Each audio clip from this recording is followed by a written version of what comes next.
I'm speaking about domestic violence as well as child.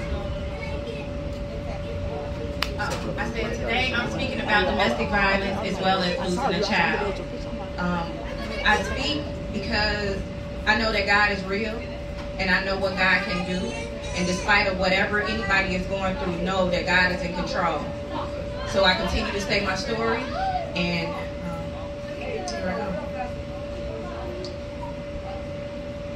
Okay, so I was in a domestic violence relationship with my son's father. I was able to get out of that relationship, unfortunately, due to unforeseen circumstances what occurred. It just, okay. I'm gonna read it. In November of 2010, I decided to leave the relationship for good. It hurt, but I felt like I was finding myself again and would start a new life without him. I was becoming happy again. It was, my son's name was Javon. It was Javon and I was content with that, although I knew Javon missed his father. 5 months later, I finally heard from his father, in which he stated he wanted to see his son. I felt that I should allow him to see his son in spite of what I had suffered and the abuse that I suffered. I wanted to be the bigger person, so I allowed him to see his son. He began to come over to visit Javon, but would also state he wanted to be a family again. I wanted to be parents for our child, and that's it. But he wanted more. I was trying to rebuild my life. I graduated from Wilbur Wright College and then attended Northeastern Illinois University. I was trying to make a better life for Javon and myself. On September 2nd, 2011 was the most horrific day of my life. I was faced with a traumatic experience that changed my life forever. On this day, I was in the house with Javon and his father. His father and I began to argue in regards to going to the gym with a friend. I started to get my gym clothes to change. Instead, I was raped, stabbed repeatedly. As I ran to get away, I was stabbed across my neck and he fell. He then proceeded to attempt to stab me in my heart. I managed to take the knife away from him as I struggled to get away. I ran to the front door, but he pulled me away. I then ran to the window and threw the knife out the window. I remember thinking, God, is this how I die? I don't want to die like this. I was halfway in the window when he began to push and punch me in my face. With the inability to hold on, I was pushed from the second floor window. At the time, our 3-year-old son was still in the home. His father later obtained a knife and murdered our 3-year-old son. As the police entered the home, my son's father fled through the back door. He was later discovered by police in a nearby garage. My mind is still puzzled at how a father could murder his own son and attempt to murder his son's mother. He has stated he loved and cared for us and would never hurt us. There are no words that can express a person's feelings when it comes to the loss of a loved one, especially a child. It is ultimately overall difficult when someone takes another person's life.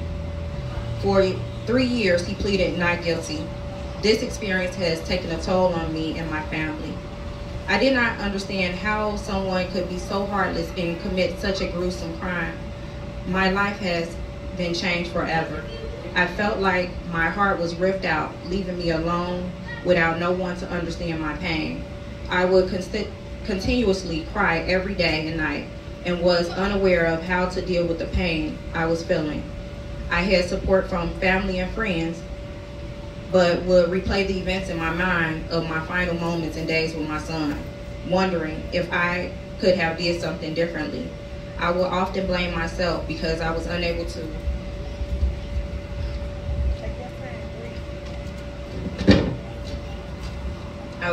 protect my son. I felt like my heart had a hole in it and hurt every day, including today. No one could feel my pain. It was only God and me at this point. My life, my Javon, was gone. I would often wish to be with him and felt I could not live without him. I felt as if I had been stabbed in the heart and full of guilt, hurt, and sorrow. I did not want to eat, sleep, or talk to anyone. The pain feels like a part of you has died. It is an unexplainable feeling that I would not wish on anyone.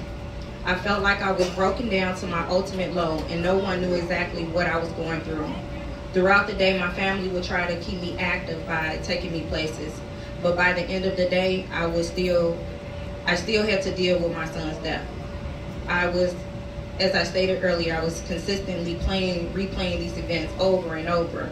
What if I did this? What if I did that? In the end, it wouldn't bring Javon back. I could not believe this was happening to me. It was something out of a horror movie. It was a horrible dream that I would eventually wake up from, but ultimately it was my harsh reality. I remember thinking that this is real, in a state of shock and disbelief, and often wondering why. The only one I could turn to was God. I had to rebuild my life over again without my son, which left me lost and alone. As stated earlier, I had questions like, why was this happening? How do I deal with this? I will pray and ask God to order my steps. I will often refer to the book of Job in the Bible where he loses everything, but God still was with him. As reflected in this story, I lost everything, but continued to keep my faith in God like Job. I knew that God would bring me through the storm. My life would never be complete without Javon, and there is a constant void in my life without him.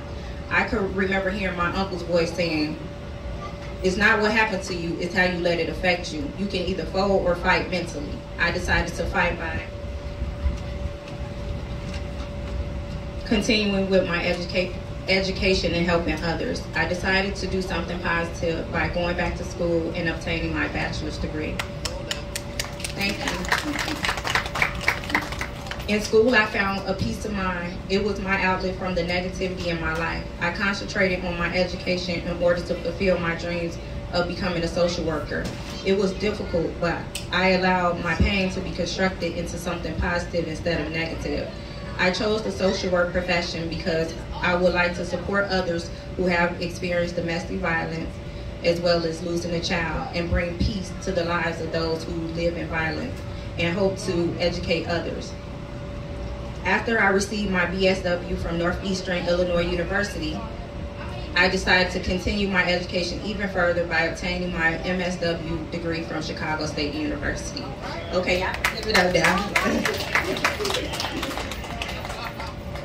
The promise I gave to my son and to other mothers is that I'm going to continue to pursue my education. I have not went back for my PhD yet, but we'll see.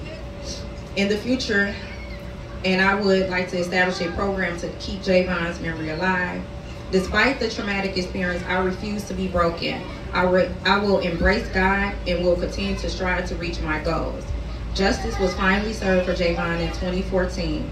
His father was sent to life in prison plus 25 years. And you can clap. This will not bring Javon Iron Man, as he called himself, back. He was truly Iron Man to me and a phenomenal son who has touched the lives of many. My son will forever be in my heart, and I will continue to keep his memory alive. Thank you.